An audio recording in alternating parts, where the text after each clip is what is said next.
Hey guys, Weeby Newz here, and today we're going to be discussing some theories for Project Eden's Garden. Shout out to everybody who commented on my community post. There were so many of them. I'm really glad that you guys seem to be as excited about this game as I am. But first, let's take a moment to thank today's sponsor, Opera GX. Opera GX is a free-to-use internet browser designed specifically for gamers. There's a ton of great, unique features you can use on it. For example, you can pick or create your own special themes and wallpapers. They even have animated wallpapers available to choose on Opera add-ons. So yes, you can even have an animated background of your waifu from Genshin Impact. Another really nice feature that I love is that you can separate videos from the browser into a floating adjustable video frame. I like to listen to stuff when I'm grinding for primos in Genshin, and it's really convenient to still be able to watch the video while playing. There's also the GX player that lets you play music from streaming services like Spotify, Apple Music, and YouTube Music directly from the sidebar in Opera GX. It also will detect when you start streaming a video or audio in your browser tabs, and it'll automatically pause, then resume itself once the tab is finished. But you might be thinking, Weeby, I've been using my same browser for forever. I have all my settings set up the way I like it on there. It's too inconvenient to switch. Well, Opera GX has an import tool, which allows you to quickly import all your settings from your previous browser to GX, like your history, bookmarks, cookies, etc. Also, Opera GX is available on mobile too as GX Mobile, and it can be connected to the desktop version as well. And once again, Opera GX is completely free to download,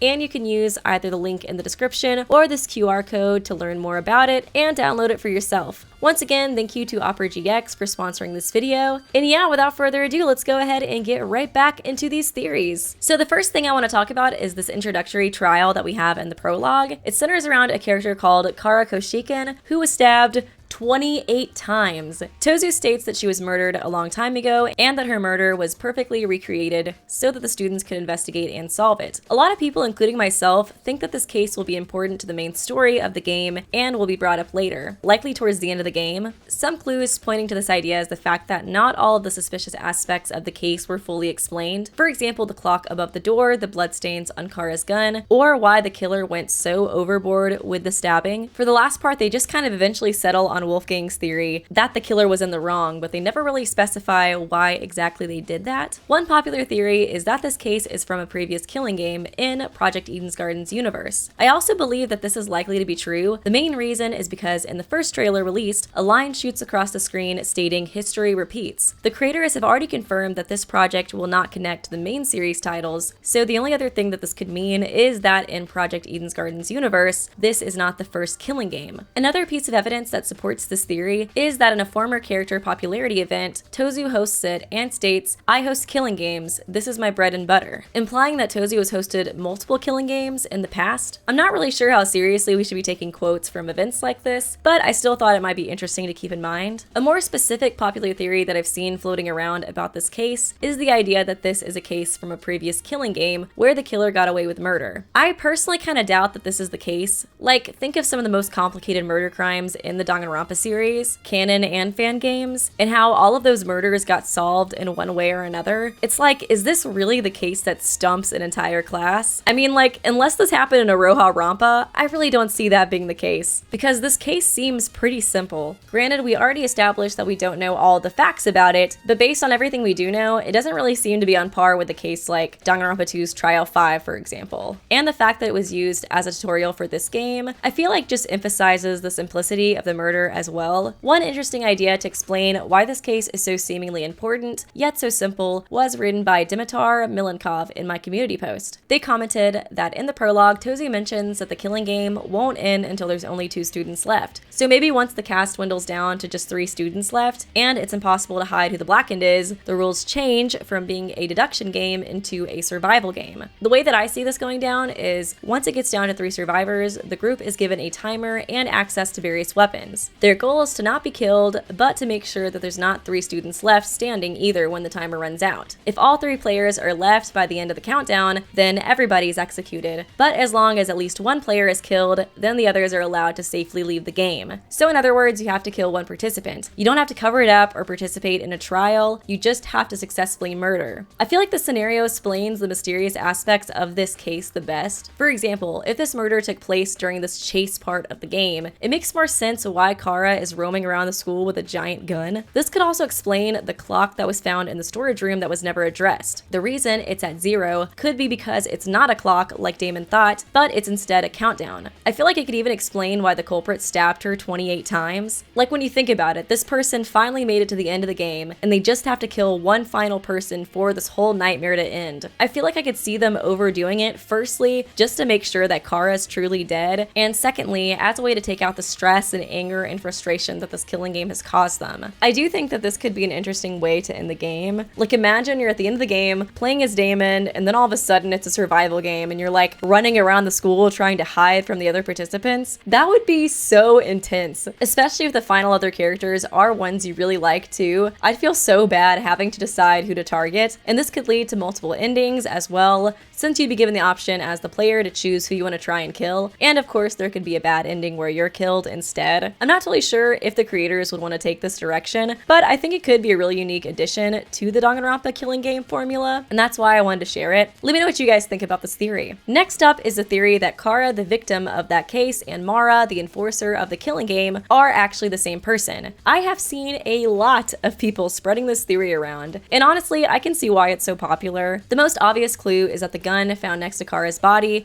looks really similar to the one that Mara uses. Their names are obviously very similar as well, with just a one-letter difference. We also learned during the trial that Kara received a large amount of burns on her head due to the killer pouring bleach on her. It's notable that Mara's mask covers up where these burn scars would be. Another thing I think could be a potential clue that they are the same person is the fact that Kara's talent is teacher's aide. In the canon games, Monokuma would occasionally refer to himself as the student's teacher, and Tozu has taken his place as the mascot of this game. Mara, on the other hand, is the enforcer. In other words, she aids Tozu, the teacher. So I feel like even Kara's talent relates to Mara's role in the killing game in some way. This one might be a little bit of a stretch, but it's just something I wanted to point out. Of course, there are some issues with this theory as well. Like, you know, Kara's dead, allegedly, since according to Tozu this was based on a real murder. And yeah, I'm not really sure how she could have survived 28 stab wounds, but even if she did hypothetically survive this, we saw that Kara was stabbed in her stomach, and we can actually see Mara's stomach in her design, and there's no scars. And I feel like that kind of puts a big wrench in this theory for me personally. There definitely does seem to be some sort of connection between the two, but it's really hard to know what exactly it is at the moment with just the very little information that we have. Some of me wonders if potentially they're related rather than them being the same person, like maybe they're twin sisters or something. This is just my speculation, but if that was the case, I could see it being that Mara and Kara made it to the final 3 in the killing game they participated in, and instead of Mara being Kara, she was instead the person that killed Kara. If there's a history between them, then that could explain why she killed her so brutally, especially if there was bad blood there. Another interesting detail about this trial is that we know Kara clawed at the culprit, but it never specified where she clawed at. In the closing argument, it shows her clawing at the culprit's neck, but that's just a class of speculation. Potentially, she could have been scratching at the culprit's face, and Mara's mask could be meant to cover those scars instead, as well as her face so she can stay anonymous. It would make sense if Kara targeted the face as well for the scratching, since the culprit ruined her face by pouring bleach on her, so doing this could have been one final act of revenge. But yeah, these were my favorite theories regarding the Prologues case. Let me know what you guys think of these, and if you have any of your own. Next up, I want to discuss, in my opinion, one of the most interesting characters in Eden's Garden, and this is Wolfgang Akire. So in my last video for this game, I mentioned the symbolism in Wolfgang's design. His name is Wolfgang, but he's wearing a sheep pin. I theorized that this could foreshadow how he'll be a wolf in sheep's clothing, so a character that pretends to be kind, but is secretly evil deep down. After playing the prologue, I do think that the symbolism is still important, but I think my initial theory was wrong. The way he acted in the trial seemed very genuine to me. I can't imagine that he was trying to manipulate the group into trusting him by acting so emotional and irrational. I've seen some people speculate why he seems so upset regarding Kara's death as well. Like, did he know her, or does he have just like a really strong sense of justice? I personally lean towards the latter, and if that is the case, I can't imagine how upset and unstable he's gonna be after an actual murder. Regarding Wolfgang's role, I really like this comment by In a Bucket. They state, I think Wolfgang is gonna be an intentional antagonist, so to speak. If his emotional outburst during the trial is anything to go by, his stubbornness about who did the crime or how the crime was committed could really hold up a trial, and assuming he lives a while, he'll only become more and more unstable each trial, especially as the methods and motives become more complex and less black and white. He won't intentionally cause problems, he's just so convinced of his beliefs that he won't be willing to change them. I don't think that he's secretly evil and trying to manipulate everybody for his own selfish goals, but he might slowly break down over time. He probably genuinely thinks he's doing what is right, even if nobody else agrees. I really like this idea for his arc. I feel like I could not have explained it better myself. It makes me wonder if the whole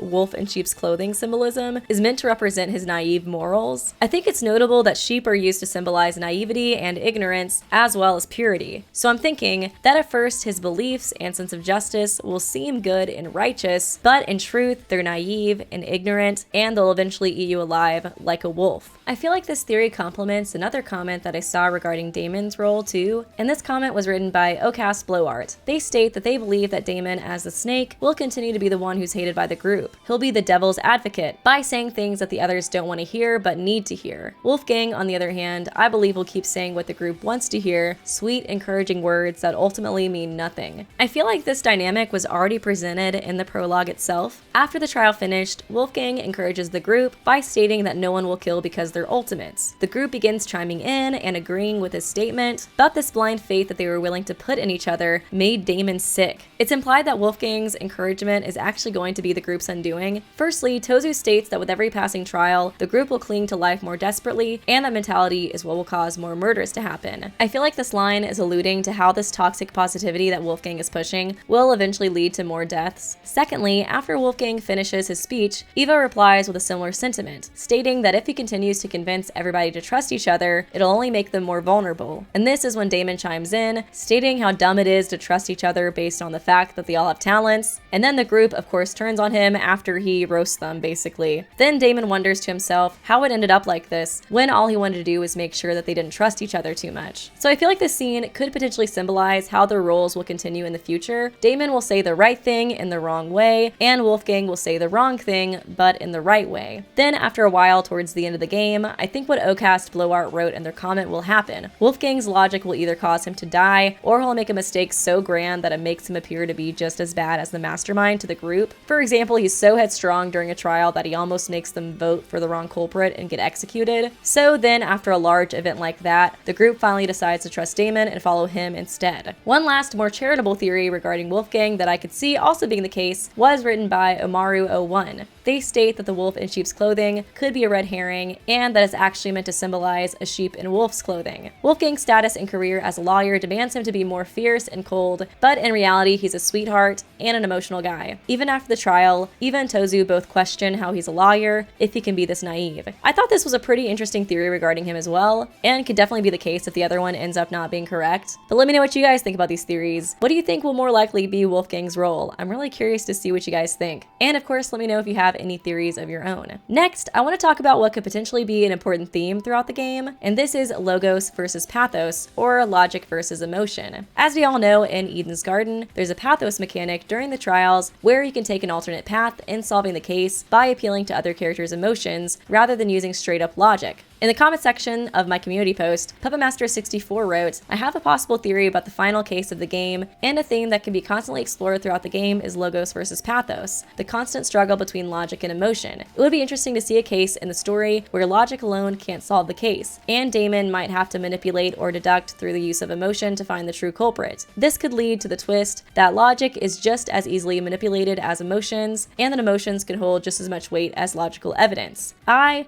really love this theory. The way I imagine it is that during one particular trial, there's two routes, a logos route and a pathos route. And so during this trial, the outcome is determined by whether or not you appeal more to the group through logic or emotion. So if you mostly use logic to convince everybody, then you end up on the logos route. In this route, the group refuses to trust your deduction, they vote incorrectly, and then everybody gets executed. But if you decide to appeal to their emotions more during the trial, you're put on the pathos route, which leads to the trial's true conclusion. I don't know, I just think this idea could be so cool. Like, can you imagine you're playing like normal, but you just so happen to not use the pathos mechanic enough, and all of a sudden the trial's ending and you're getting executed? I would be freaking out so bad. The pathos mechanic reminds me a lot of the perjury mechanic in V3 too, and honestly, I was kind of disappointed that the creators didn't really do much with it past its basic use, so I could see the creators of Eden's Garden making a similar mechanic that actually becomes important to the story. Regardless if this theory is correct or not, it does seem like the theme of logos versus pathos is going to be very important. Tozu even states, "Logic is a cowardly thing like that. It'll jump ship the moment it's confronted with a challenge," emphasizing this idea that you shouldn't only use logic during trials. Lastly, I'd like to talk about talent and how that appears to be a really important part to the story as well. At the very beginning of the prologue, it's notable that they emphasized true ultimate twice. It's also mentioned that Eden's Garden partnered with the Ultimate Talent Program, a government institution that's awarded ultimate titles to people for almost the last century. And in Damon's invitation letter, it states, "In an age where anyone can be called ultimate, we hope you will join us and assume your rightful place as the true face of talent." This makes me think that this killing game was made to determine who's a true ultimate. Like, I'm thinking the Academy regularly recruits ultimates and puts them in this competition in order to determine who is truly worthy of the title. If this is the case, then it makes sense why the trailer states history repeats, since this theory would mean that there's been killing games for the past century. Tozu also refers to the killing game as the perfect test of the limits of human compassion, which really does make me wonder if this is a test set up by the Academy. Also, going back to the invitation that Damon received, it's really suspicious when you think about it with this context. At one point it states, "You will gain an ever-important proficiency at leadership and persuasion," and don't tell me that does not sound like what the characters develop in a killing game, like learning to lead the group out of despair, persuading the other characters during the trial. It really makes a lot of sense when you think about it in that context. They also mention in the invitation that he needs to keep it confidential, which is also very suspicious. So obviously we've only played the prologue, but I did find this all very suspicious, and I feel like it could be hinting at what the true purpose of this killing game is, especially since talent seems so important. But yeah, this was just kind of my first thought looking over everything. Let me know what you guys think. But yeah, this will conclude the video. I hope you guys enjoyed it. I really enjoy making theory videos, so please do leave a like and a comment and subscribe if you enjoy this video, and I will be glad to make more in the future. Like I said, there was a ton of comments on that community post. I was not able to even scratch the surface of all the theories that you guys mentioned, and I think there's even still some of my own that I'd like to talk about maybe in a second video. So yeah, let me know if you guys are interested in that. But yeah, thanks guys so much for watching this video. I really do appreciate all the support. I'm super looking forward to more updates for this game, and I hope you guys are too. And yeah, I will see you guys real soon.